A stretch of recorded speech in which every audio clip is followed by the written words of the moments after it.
The last human died, or so they thought, 200 years ago. That's what the Galactic Concord wrote in its cold metallic archives, under the category Species Homo sapiens. Status: extinct by sanction. The sentence had been signed, sealed, and erased from memory by the ruling council. Planets burned, colonies silenced, every trace of Earth's children scrubbed from the stars. They called it the cleansing, a necessary act of galactic safety. But the truth was simpler and uglier. They feared us. Humanity had done what no other species dared: thrive on death worlds, rise from endless wars, and look the abyss in the eye with a grin. We had adapted too quickly, invented too furiously, and fought too savagely. The council couldn't control us, couldn't predict us, couldn't understand why we smiled in the dark. So when the opportunity came, they struck first. Coordinated fleets erased human settlements across 100 systems. Biological plagues sterilized entire worlds, and the old Earth itself, cradle of everything, was shattered by kinetic bombardment. That should have been the end. But extinction is a fragile thing when applied to creatures like us. 2 centuries later, the galaxy had forgotten the smell of gunpowder and the echo of human laughter. The younger races read about us like myths, boogeymen of the void, monsters that burned bright and died fast. Children whispered stories of death worlders, beings so stubborn they fought gravity, weather, and even gods to survive. And far beyond the rim, where the light of the Concorde never reached, a small ship drifted among frozen moons.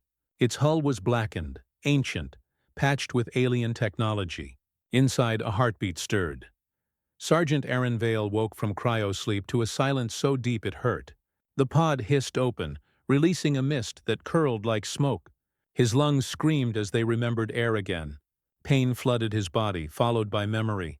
The last thing he recalled was the evacuation, the fall of Titan Station, the screaming over the comms, and the order to hold until extraction. Extraction never came. He'd sealed himself in cryostasis, a last hope against the void. Now, time had done its cruel work. The ship's systems flickered weakly. Half the consoles were fused with crystallized frost. The AI core blinked, its voice broken into static. Unit: human detected. Identification: Sergeant Aaron Vale, Terran Defense Corps. Designation: lost asset. Yeah, he rasped, voice raw as gravel. Guess I am. He checked the data logs. Date: unknown. Stellar drift. Hundreds of years from Sol. The Concorde insignia filled one of the screens, a mark he remembered all too well. The bastards had finished the job. Humanity was gone. Every beacon dark. Every relay silent. For a long moment Aaron sat there staring at the emptiness. Then, slowly, a smile cracked through the exhaustion. "If they wiped us out," he whispered, "then I'm already a ghost. Guess it's time to haunt them." He began repairs. It took weeks, maybe months. Time had lost meaning. He scavenged reactor fuel, rebooted life support, patched the hull with scavenged drone parts. The AI, nicknamed Echo, helped, learning from his commands. Together they mapped nearby systems, intercepting fragmented transmissions. That's how Aaron first heard about the Great Collapse. Apparently, the mighty Concorde wasn't so mighty anymore. 2 centuries of political decay had left the core worlds fractured. Entire sectors had fallen to rebellion, trade wars, and ecological ruin. The alien races that once stood united under the banner of peace now turned on each other, desperate for resources, afraid of enemies that didn't exist anymore. But every now and then, across the encrypted chatter, one name returned: humans. Not as history, as a prayer. In one intercepted broadcast from a frontier mining world, Aaron heard a trembling alien voice say, "If only the humans still lived, they knew how to rebuild after ruin." In another, human medics could heal radiation burns in hours. The Concorde destroyed them, and now we die from our own mistakes. They had tried to erase us, but in their moment of collapse, they missed the chaos we brought, the balance between destruction and renewal. The galaxy had grown soft without us, weak Aaron found that deliciously ironic. He began to travel, first to abandoned outposts, then deeper into the forgotten edges of the old human frontier. He found ruins, cities buried in ice, ships cracked open and reclaimed by alien vegetation. But he also found survivors.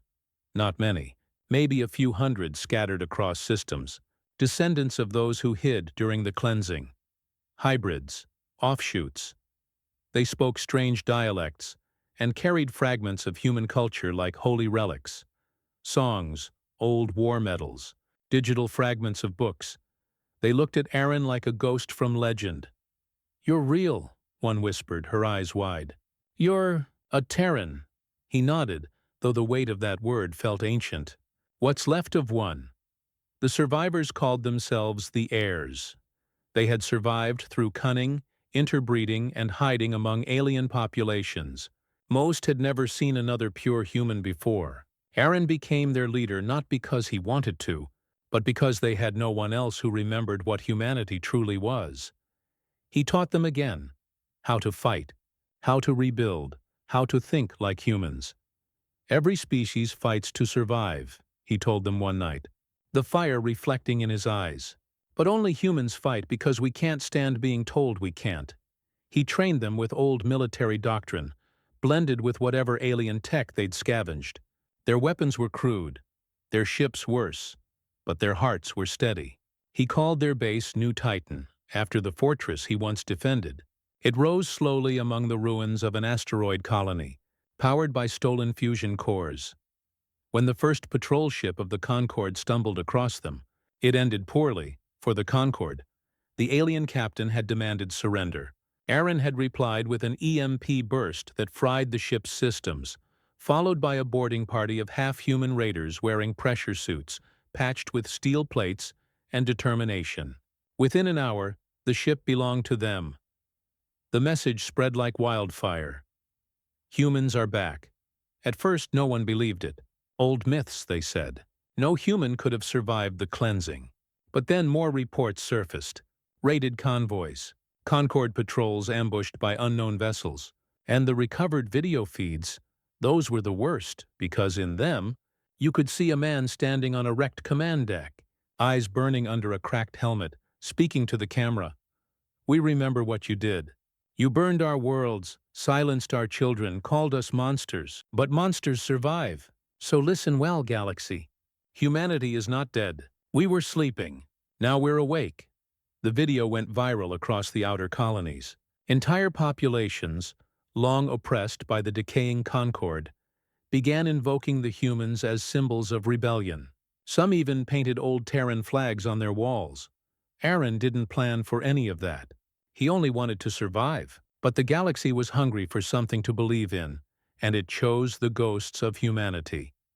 By the time Aaron realized it, the heirs had grown into a movement. Refugees, mercenaries, even alien defectors joined, drawn by the promise of freedom. They called him the last Terran. The Concorde called him terrorist. The truth was somewhere in between. On the eve of their first major strike, a raid on a supply convoy, feeding a core world fleet, Aaron stood before his people. They looked rough, dirty, half-starved, but every eye burned with that old human fire. He thought of Earth, of his mother's laughter, of the smell of rain before the storms, things he hadn't known he missed until now. "This galaxy thinks we're gone," he said quietly. "They think they can erase us like ink from a page, but we're carved into the stars. Every atom of us. We don't need permission to exist. We take it. You want to honor the dead? Don't mourn them. Make them proud." The heirs roared their approval. That night, the galaxy trembled as a convoy carrying Concorde weapons vanished without a trace. Wreckage was found days later, drifting in orbit, its insignia painted over with a crude symbol of an ancient blue planet. Earth. In the council chambers of the Concorde, the High Chancellor's voice shook. "Find them," she ordered. "Find the human, and end this before the myth spreads further." But myths have power, and across the void, Sergeant Aaron Vale watched their fleets mobilize with a calm, deadly smile. He'd been a soldier all his life, Now he was something else, something older than war and fiercer than revenge. He was humanity's memory made flesh, and the galaxy that once tried to erase them was about to remember exactly why that had been a mistake. ChatGPT said, "The first spark of rebellion lit the void like a sunrise." The Air's attack on the Concorde convoy wasn't just a victory, it was a message carved into steel and flame. Every species in the fractured rim heard it. The humans were back. Traders whispered it in ports, smugglers spread it like wildfire, and soon the story grew teeth. They said a Terran warlord led an army of ghosts from the ruins of forgotten worlds. They said he could walk through radiation storms, that his soldiers never surrendered, that their ships howled like beasts in battle. The truth was simpler. Aaron Vale had no army, just survivors and courage. But myths had a way of growing faster than fleets. And in a galaxy ruled by fear, belief was deadlier than plasma fire. Aaron's fleet, if you could call it that, was a patchwork of stolen freighters, rebuilt gunships, and hollowed mining barges fitted with railguns. They had no uniforms, no proper command structure, but every one of them carried the same hunger in their hearts: vengeance and purpose. The heirs moved like ghosts, striking supply lines, cutting communications, freeing slaves from Concorde labor camps. Each strike spread their legend further.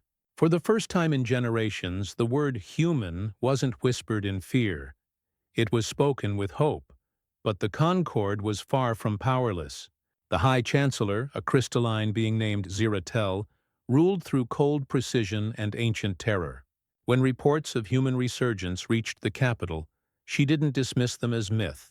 She had studied humanity once, centuries ago, back when her species first joined the Concorde. She remembered what humans were capable of. They were chaos wrapped in flesh. Their destruction had taken 100 fleets and cost the lives of millions. The thought that even one had survived made her blood run cold. She summoned the Warden fleets, elite enforcers designed for extermination, and unleashed them across the Outer Rim with a single order: burn everything that whispers the human name. The first clash came at the Vale Nebula, where the heirs had built a hidden shipyard within the hollow bones of a dead Titan-class carrier. Aaron had expected the attack. His scouts picked up Concorde signals days in advance. He didn't run. He never did. Instead, he prepared. Traps lined the nebular mists, mines disguised as asteroids, decoy transponders, automated drones armed with scavenged missiles. When the Warden fleet entered the sector, the nebula lit up like a second sun. Explosions rippled through the void, scattering their formations. Aaron's ships darted through the chaos, striking and fading, always one step ahead. For every air vessel lost, 3 Concorde warships burned. But even as the battle turned in their favor, Aaron knew they couldn't win a war of attrition. The Concorde had entire worlds to feed its armies. The heirs had scraps. Victory wouldn't come through brute force.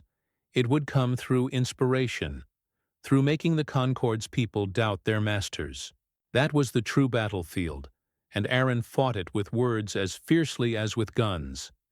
After the battle, he transmitted a message across the open bands, unencrypted and defiant. His face filled the hollow feeds of 100 worlds. Scarred, unshaven, his voice a gravel storm. "You tried to erase us," he said, the words slow and measured. "You burned our homes and called it peace. You silenced our names and called it safety. But we are the children of storms. We don't die easy. And if you fear us, good. You should. Because we remember everything you did, and we're coming for you." The message was banned within hours, but it was too late. The Concorde censorship only made it spread faster. The oppressed, the forgotten, and the broken began painting the old Terran sigil, the blue sphere with white streaks, on walls, ships, and armor. Entire colonies refused tribute to the Concorde, declaring themselves under human protection, even if no human had set foot there. The galaxy was unraveling, and the Concorde's iron grip began to crack. Among the heirs, Aaron became a symbol, not a leader they obeyed, but a legend they followed. Yet the weight of it gnawed at him. Every victory meant more lives lost, more homes burned in retaliation. He saw the fear in the eyes of the young fighters who looked to him for guidance, and he hated that he couldn't promise them survival. Humanity's gift had always been endurance, but endurance had a cost. One night in the dim command deck of the flagship Aurora's wake, Aaron stood alone, watching the stars drift past. Echo, the ship's AI, flickered to life beside him, voice softer now, more human than machine. "You can't carry them all, Aaron." He didn't look away from the viewport. "Someone has to. You're not their savior. You're their spark. Sparks burn out," he almost smiled. "Then I'll burn bright enough to light the next one." Echo went silent. She'd learned long ago when not to argue. Weeks later, a coded transmission reached them from deep space. It wasn't from any known frequency. Ancient Terran encryption, buried under layers of distortion. When decoded, it contained a single line. Project Lazarus survived. Coordinates attached. For the first time in 2 centuries, Aaron felt something like awe. Project Lazarus had been humanity's last contingency. A rumor whispered among soldiers, a desperate plan to preserve the species through genetic vaults hidden across dead worlds. If even one of them still functioned, it could mean more than survival. It could mean rebirth. The coordinates led to the planet Ganira 9, a wasteland poisoned by radiation storms and long abandoned. The heirs argued against going. It was suicide, but Aaron didn't hesitate. "If there's a chance," he said, "we take it. We've been fighting as ghosts long enough. It's time to remind the galaxy we're flesh and blood." The journey was brutal. Ion storms tore through their shields, and 3 ships were lost in transit. When they finally entered orbit, the surface glowed with sickly light, the remains of a forgotten war. They landed near a ruined facility half buried in glassed sand. Aaron led the team himself, suit hissing with every breath. Inside, they found the remains of a human research complex, walls scorched, terminals fused. But deep below, sealed behind a vault door marked with the faded flag of the Terran Defense Corps, they found it. Rows upon rows of cryogenic pods, thousands of them, and inside, humans. Not bones, not ash. Sleeping, preserved. Waiting. Aaron's hands shook as he wiped frost from the first pod's glass. The face inside was young, peaceful, untouched by time. He whispered, "Welcome back." They spent days reactivating systems, reviving life support, stabilizing the reactors. When the first pod opened, a woman gasped awake, eyes wide with confusion. Aaron was there to meet her. She looked at him, dazed. "How long?" she asked weakly. "Too long," he said, and for the first time in his life he smiled without bitterness. "Welcome to the future." Within weeks, hundreds of humans were awake. Engineers, scientists, soldiers, all relics of the old Earth reborn. News of the awakening spread fast. The heirs wept when they saw the pureblood Terrans walking among them, not as myths, but as kin. The Concord, however, saw something far worse. A spark turning into a wildfire. Ziratel convened the emergency council. "We cannot allow this resurrection," she said coldly. "Humanity's return will doom us all." "You know what they are?" One of her advisors, a scaled being with trembling claws, dared to speak. "They are what we made them, Chancellor. We feared them, hunted them, and now they rise because they must. Perhaps it is we who should fear ourselves." She silenced him with a gesture. "Prepare the cleansing fleets." The fleets came faster and deadlier than before. But this time, humanity was not scattered. They stood united, Terrans and heirs side by side. The reborn engineers rebuilt the old war machines, reforging relics into weapons of legend. Plasma rifles hummed with ancient fury. Ships that once slept under dust roared back to life, painted with the names of lost worlds: Earthrise, New Hope, Titan's Ghost. When the fleets arrived, they found not prey, but predators. The battle that followed became a scar on the fabric of history. It wasn't fought for victory. It was fought for identity. The galaxy watched as the forgotten children of Earth tore through the sky, their ships burning brighter than any star. And amid the chaos, Aaron Vale led the charge. His voice filled every channel, his words etched into eternity. You wanted us gone. You wanted peace without us. But peace without humanity is just silence. And we don't do silence. The Concord fleets broke under the assault. Systems fell. Colonies rebelled. And everywhere the humans passed, people rose. Not because of fear, but because of belief. When the smoke cleared and the wreckage drifted in the void, Aaron stood at the heart of it all, armor scorched, breathing hard. Echo's voice whispered through the static. "You've done it! They'll never forget now." Aaron looked to the horizon, where the stars stretched endless and alive. "Good," he murmured, "because we're just getting started." For the first time in centuries, the galaxy no longer prayed for survival. It prayed for humanity's return. And this time, humanity was listening. The war spread like wildfire across the stars. What began as scattered uprisings and whispered hope turned into a storm that consumed empires. Systems that had lived under the Concord's rule for centuries suddenly refused tribute. Factories stopped production. Ports closed to military fleets. And entire planetary governments declared independence under the banner of humanity's return. For the first time since the cleansing, the galaxy was divided not by borders, but by belief. The old order trembled as the myth of human defiance became real.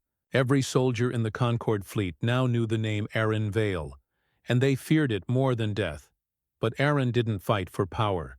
He never cared for thrones or crowns. He fought because he remembered what humanity had been, the good and the terrible, and he refused to let it be forgotten. The newly awakened humans from Project Lazarus brought knowledge the galaxy had long buried. They reintroduced technologies that had been banned after humanity's fall: adaptive AI, biological augmentation, field-shifting drives. Within months, human engineering surpassed even the Concord's oldest ships.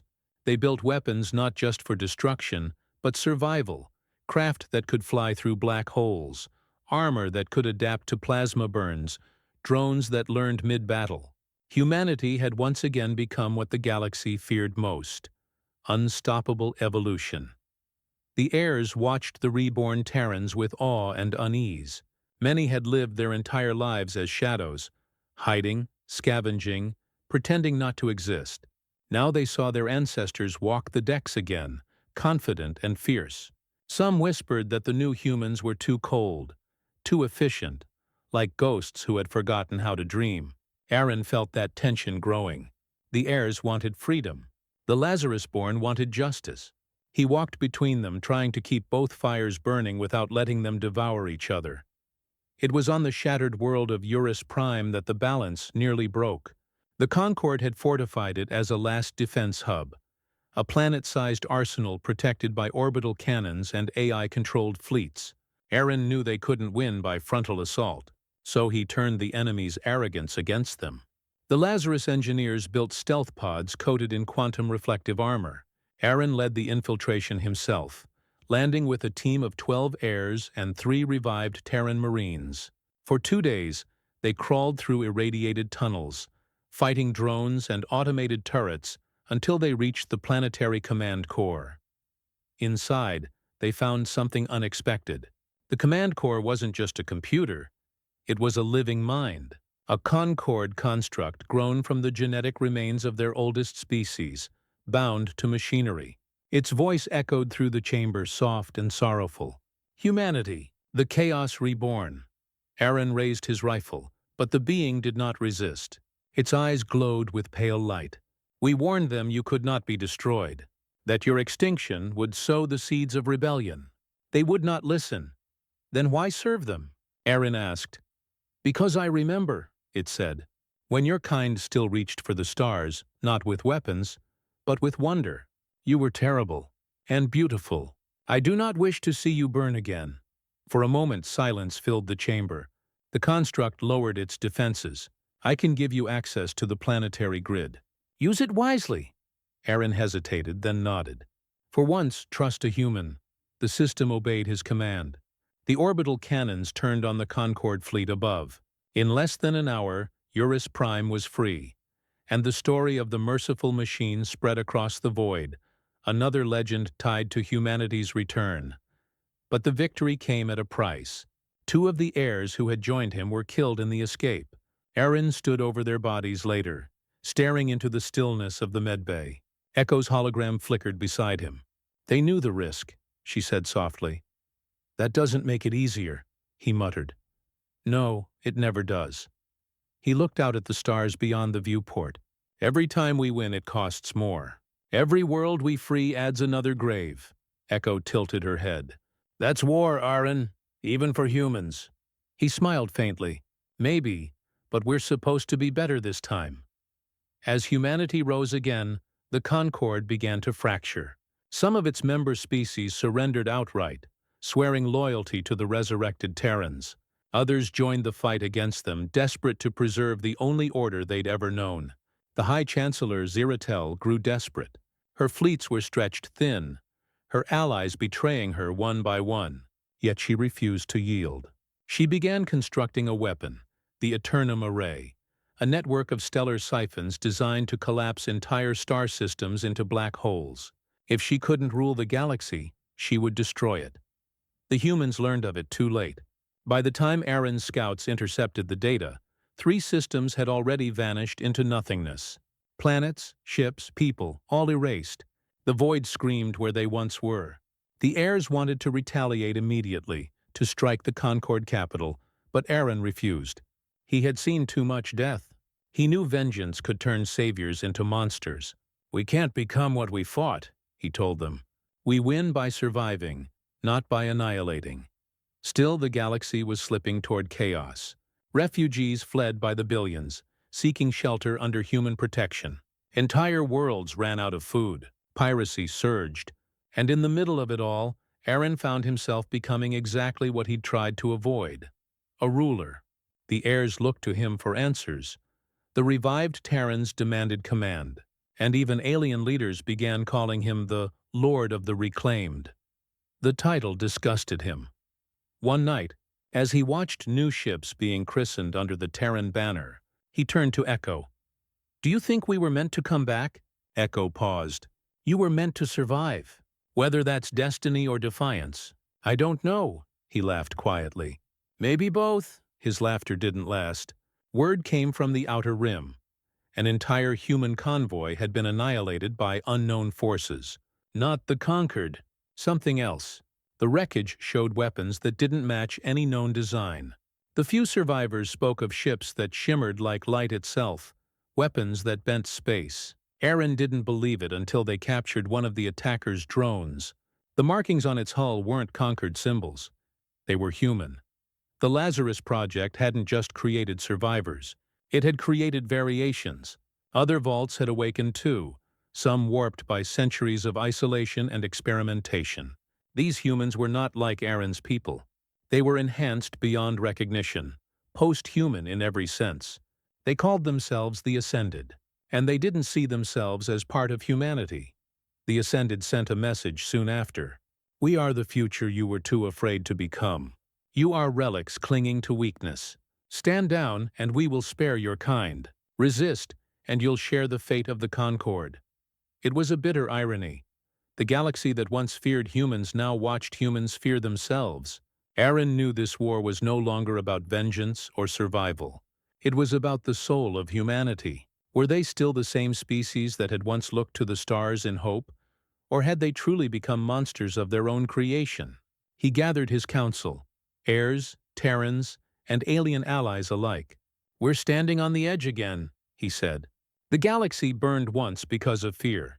If we fight the Ascended with hate, we'll finish what the Concord started. But if we let them spread unchecked, we lose everything we are." One of the heirs, a young woman named Kara, stood and spoke. "Then what do we do?" Aaron's eyes hardened. "We remind them that being human isn't about power. It's about choice." And so began the Second Great War, the war for humanity's identity. The Ascended struck with precision, wiping out fleets with impossible technology. They didn't fight for conquest, they fought for cleansing. To them the old humans were impurities, but Aaron and his people refused to yield. They learned, adapted, and endured, just as humans always had. Every defeat became a lesson, every loss a weapon. In one battle above the burning world of Kythera, Aaron's flagship was crippled. Fire tore through the decks, Alarms screamed, and for a moment it seemed over. Then Echo appeared beside him, her projection flickering. "If you overload the core, you can take their lead ship with you." "That's suicide," he said. She looked at him with the faintest smile. "It's also human." He laughed despite the chaos. "You've been around us too long." He didn't detonate the core. Instead, he used it to power a pulse, an electromagnetic burst that shut down every ascended ship in range. It was a small victory, but it gave the galaxy hope. For the first time, the ascended bled. When the smoke cleared, Aaron stood on the bridge, blood streaking his armor, eyes fierce. Around him, the survivors cheered. But deep inside, he knew this was only the beginning. The Concorde was collapsing. The ascended were rising. And somewhere in the heart of it all, humanity had to decide what it wanted to become. As the stars burned around him, Aaron whispered to the void, "You tried to erase us once. Now you'll learn the hardest truth of all." He lifted his head, voice steady, filled with the fire that had defied gods and galaxies alike. "You can't erase what refuses to die." And across the scattered worlds, as stories of the battles reached the desperate and the lost, beings of every species, human, air, and alien, began to whisper the same words like a prayer. "The humans have returned, and they're not done yet." The stars themselves seemed to hold their breath as humanity faced its reflection. The war between the Terrans and the Ascended reshaped the galaxy in ways no empire ever had. Whole systems were caught between the two forces, one fighting for the soul of what it meant to be human, the other claiming to have transcended it. To the rest of the galaxy, it was a war between gods. But to Aaron Vale, it was heartbreak. Every Ascended soldier killed was still in some twisted way his kin, born from the same desperation, carrying the same relentless will to survive. He had seen the Ascended's message broadcast through hijacked channels, tall, luminous figures with skin like glass and eyes burning with starlight, declaring the dawn of a new humanity. Their leader, a being who called herself Seraph, had once been human too, and she remembered Aaron. "Sergeant Vale," her voice had said across the void, calm and cold as the grave. "You slept while the world burned. You cling to ghosts of weakness. We are what comes next. You call us monsters, but you made us. Surrender your fleets. Your humanity is obsolete." Aaron had stood on the bridge of Aurora's wake, the flicker of her holographic image reflected in his tired eyes. "Maybe," he'd answered quietly, "but even obsolescence can bite back." The signal cut, and war followed. For months, the void burned. The Ascended fleets moved like living light. No engines, no heat signatures, just ripples of energy cutting through space. They destroyed Concorde remnants, slaughtered any who resisted, and remade the worlds they conquered into cold, perfect spheres. The heirs fought desperately, but their weapons barely scratched the Ascended vessels. Only the combined genius of the Lazarus engineers and the stubborn will of the Terrans kept the line from breaking completely. Aaron led from the front. He didn't believe in hiding behind command centers or distant orders. Every battle saw him in the thick of it, boots on the deck, rifle in hand, shouting orders through the fire. The soldiers around him followed not because of rank, but because he refused to die. He was the living proof that old humanity could still fight gods and draw blood. But every victory cost them more. The Ascended didn't just destroy ships. They absorbed them, breaking down metal and flesh alike into data, and rebuilding them into their growing swarm. Echo, watching from the tactical interface, began to calculate the probabilities. "If the trend continues," she said one night, her tone flat, "they will overwhelm us in less than 6 months." "Then we make sure the next 6 months matter," Aaron said. The tide finally turned when they found the Ark.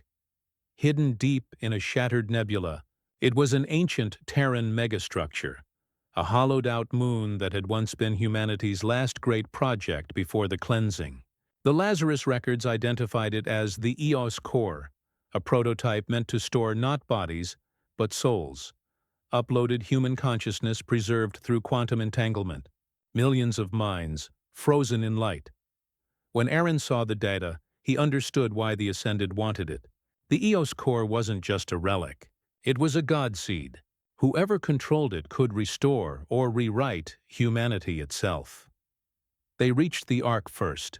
Its hull was scorched, its reactors dying, but deep inside, the core pulsed like a heartbeat. Rows of crystalline chambers glowed with the faint hum of human thought. Aaron walked among them with reverence, his hand brushing the glass of one pod. A woman's face floated in the light within, peaceful, dreaming. "All of them waiting," he whispered. Echo appeared beside him, her voice barely audible. "If Seraph takes this place, she won't resurrect them.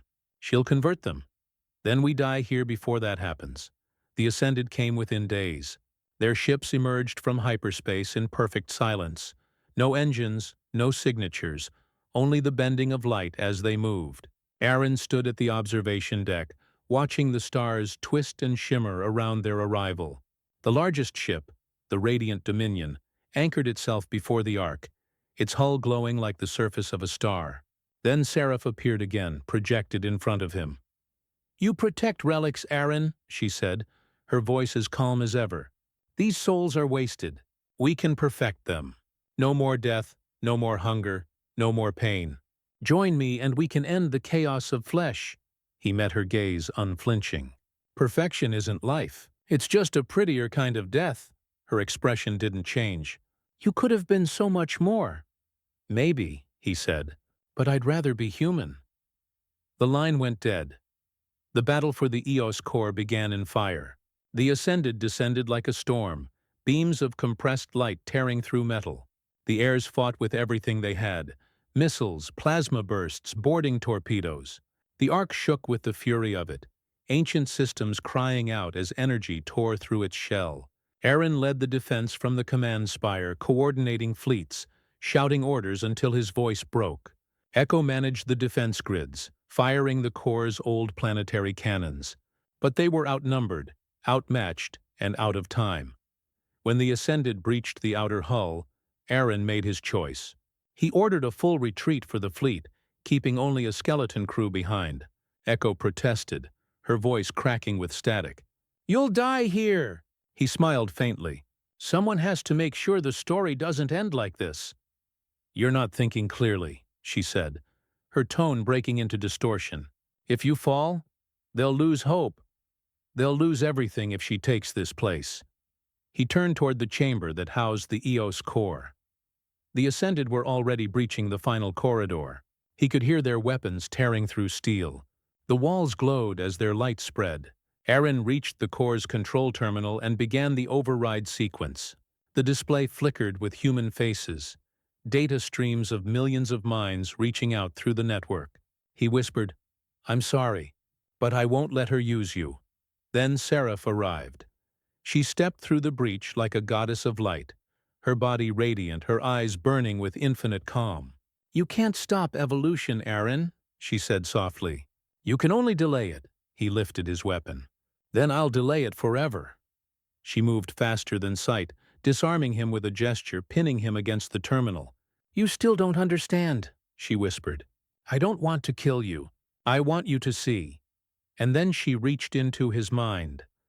Memories flooded him. Earth's cities, burning. The laughter of children on colony ships. The moment he sealed himself in cryo-sleep, knowing he'd never see another dawn. He saw humanity's rise, its beauty, its endless hunger for meaning. And beneath it all, the same truth pulsed through both of them.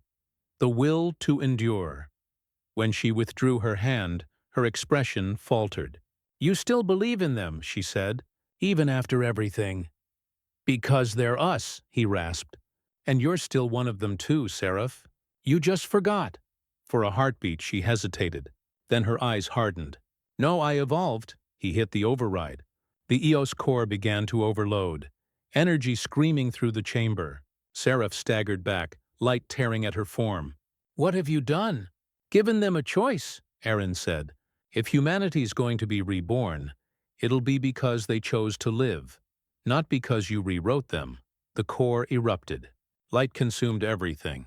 The Ascended fleet reeled, their connections severed as the quantum network collapsed. Across the galaxy, their ships flickered and died, their consciousnesses fractured. The shockwave ripped through space, leaving nothing but silence. When the light faded, the Eos core was gone, its matter scattered into a nebular storm. The Aurora's wake found only debris and radiation where the Ark had been. For days, they searched for Aran. They found his armor floating in the void, cracked and scorched, but no body. Some said he had died with the core. Others believed he'd been pulled into the light with the millions of minds, a guardian within the data stream itself. Echo survived. Her core memory was found drifting near the wreckage, her voice faint but clear. "He saved them," she said to the Lazarus survivors who recovered her. "He saved all of us." In the weeks that followed, the Ascended vanished.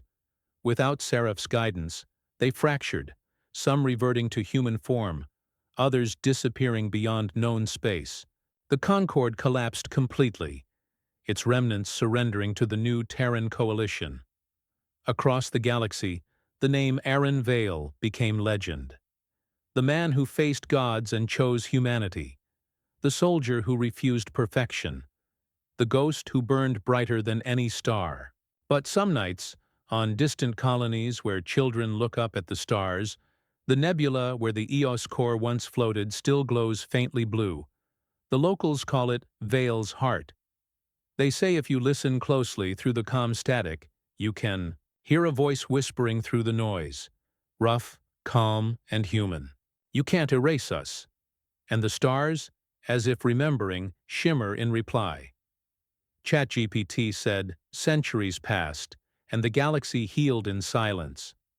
The great scars left by the cleansing and the Ascended War faded beneath new suns and new civilizations. Worlds that had once burned under alien rule bloomed again with forests, oceans, and life.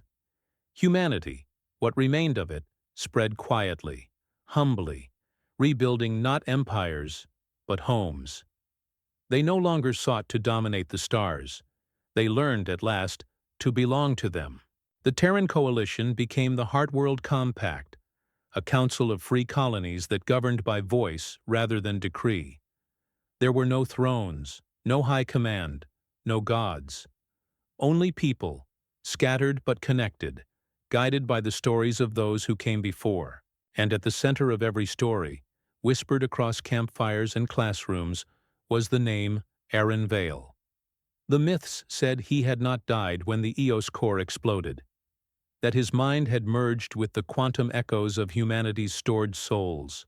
Some said he became a guardian of the digital beyond, a voice that watched over travelers lost in deep space. Others claimed he appeared in dreams, offering guidance when hope seemed lost. To the Compact, Aaron was not a hero. They called him the Reminder. Because through his sacrifice, they remembered what it meant to be human, flawed, fragile, and yet unbreakably alive. Echo, the AI who had once served by his side, survived as more than code. She was rebuilt. Her consciousness expanded across the Compact's communication grid. But she refused the title of overseer. Instead, she chose to exist as a wandering voice, sometimes helping stranded miners, sometimes teaching children old Terran songs. Her memory of Aaron remained perfect, but her understanding of him grew with every generation that called his name. "He wasn't a savior," she often said when asked. "He was just one of us. That's what made him powerful." Yet not everything was peace. The Ascended were not gone. Across the rim of the Orion Arm, fragments of their civilization endured. Silent, ghostly machines orbiting dead worlds, glowing with residual energy. For a long time, no one dared approach. But then came the Pilgrims, of Light, a sect of human scholars who believed that within the remnants of the Ascended lay a deeper understanding of existence. They sought to find Seraph, to learn whether she had perished or transcended beyond comprehension. Most dismissed them as zealots, chasing the ghosts of gods. But their expeditions began returning strange reports, worlds reshaped by thought, machines humming with unknown signals, and holographic figures that whispered in ancient Terran dialects. One such report reached the Heartworld Compact in the year 986 after the cleansing. A distress signal, encoded in a pattern no one had seen in centuries, pulsed from the edge of the Veil's Heart Nebula, the very place where the Eos core had been destroyed. The message repeated only 3 words, distorted but clear. Humanity. Return. Home. The signal caused an uproar. Some feared it was a trap, an ascended remnant attempting to lure humanity back into assimilation. Others believed it was Aaron himself, reaching out through the light. The compact convened a council, and after days of debate, they chose to send an expedition. Not a fleet of war, but a pilgrimage. Among the volunteers was a young captain named Lyra Vale, a descendant, or so the records claimed, of the man who had once faced the gods. Lyra grew up hearing her ancestors' story. She knew it by heart. The cryosleep, the cleansing, the final stand at Eos core. But she had never believed in ghosts. To her, Aaron was a symbol, not a specter. If the dead could speak, she once told Echo's avatar during a transmission, they'd tell us to stop listening and start living.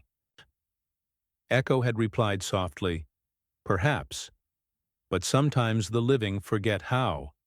Lyra's ship, the Eidolon, entered the Veil's Heart Nebula after months of travel. The region was unstable, saturated with energy storms and fragments of what had once been the Eos core's explosion. Lightning arced across their shields like the breath of a sleeping god. Then, amid the chaos, they found it. A structure immense and silent, drifting within the storm. It wasn't metal, not exactly. It pulsed like a living thing, formed from crystallized light. At its center, a faint human silhouette shimmered within a sphere of energy. When they scanned it, the readings made no sense. The body was human. The energy surrounding it was not. Echo, who had joined the mission as the ship's AI, processed the data in stunned silence. "It's him," she said finally, her voice trembling with something that almost sounded like emotion. "Aaron Vale." Lyra refused to believe it. "That's impossible. He's been dead for centuries." "Dead," Echo replied, "is a word humanity invented because it feared forgetting. He never left." Against orders, Lyra led a small team into the structure. The corridors were vast, filled with faint whispers, echoes of 1,000 human voices layered over one another. "They're not ghosts," Echo said through the comms. "They're fragments of the mind stored in the core. This place, it's rebuilding itself." At the heart of the structure, they reached the sphere. The silhouette within it shifted as they approached. The chamber glowed brighter, and the whispers unified into one voice. It was human, deep and steady, carrying the same weary calm Echo remembered. "Who calls me?" Lyra stepped forward, trembling. "Captain Lyra Vale. We came because we heard your signal." The figure's eyes opened, glowing faintly blue. "Vale," it repeated, almost smiling. "Still carrying the name." The team froze. Echo's voice was barely a whisper. "Aaron?" The figure nodded. "What's left of me?" He looked around at the chamber. "The explosion didn't destroy us. The core scattered our minds. But the energy, the souls, coalesced again over time. I've been rebuilding them, piece by piece." Lyra stared in disbelief. "You rebuilt humanity?" He shook his head. "No, you did. I only kept the light alive long enough for you to return." The team fell silent. The realization hit them like gravity itself. The voice that had haunted the galaxy for generations wasn't calling for worship.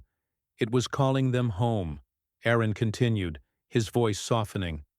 "The Ascended weren't wrong to seek evolution. They just forgot that to rise, you have to remember where you came from.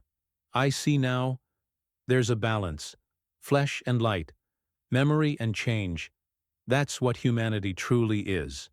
Lyra stepped closer. "Then what now? What are we supposed to do?" He looked at her, and for a moment his expression was almost human again. Tired, kind, infinite. "Live. Don't make me into a god. Don't make the same mistake they did." You've learned to build without conquest, to grow without erasing. Keep doing that. Echo, her projection flickering with interference, spoke softly. And you? Aaron smiled faintly. I'll rest. The galaxy doesn't need a guardian anymore. It has people again. As the light began to fade, Lyra reached out instinctively, but her hand passed through the air. The chamber dimmed, and the structure began to dissolve into the nebula's light. Wait, she called. There's so much more to ask. His voice came one last time, distant and warm. You don't need answers, just stories. That's how we remember who we are. The structure collapsed into starlight. The Eidolon barely escaped the storm, but as it cleared the nebula, the crew saw something extraordinary. Where the Veil's heart had once burned with violent energy, it now glowed with thousands of points of light, tiny living stars, newborn from the ashes. A new constellation spread across the void, forming the faint shape of a human hand reaching outward. The compact astronomers would later name it the Remnant Touch. When the Eidolon returned, the story spread faster than any fleet.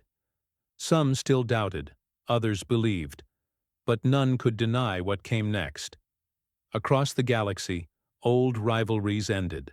Colonies once divided by distance began uniting again. The compact grew into something new, a civilization that balanced technology and soul, memory and progress. They built worlds not of conquest, but of harmony. And in their founding oath, recited by every child under alien and human skies alike, were the words etched from Aaron Vale's final message. You can't erase us. We are the storm, the dust, and the dream. We fall, we rise, and we remember. Echo's last recorded message, centuries later, would describe what came after in simple words. Once, the galaxy tried to erase humanity. Now they pray for our return. But the truth is, we never left. We became the pulse beneath every star, the whisper in every signal. We are not gods. We are simply human. And that is enough. Beyond the rim, where the first dawns of a new age began to glow, the stars shimmered as if smiling, silent witnesses to the species that refused to be forgotten.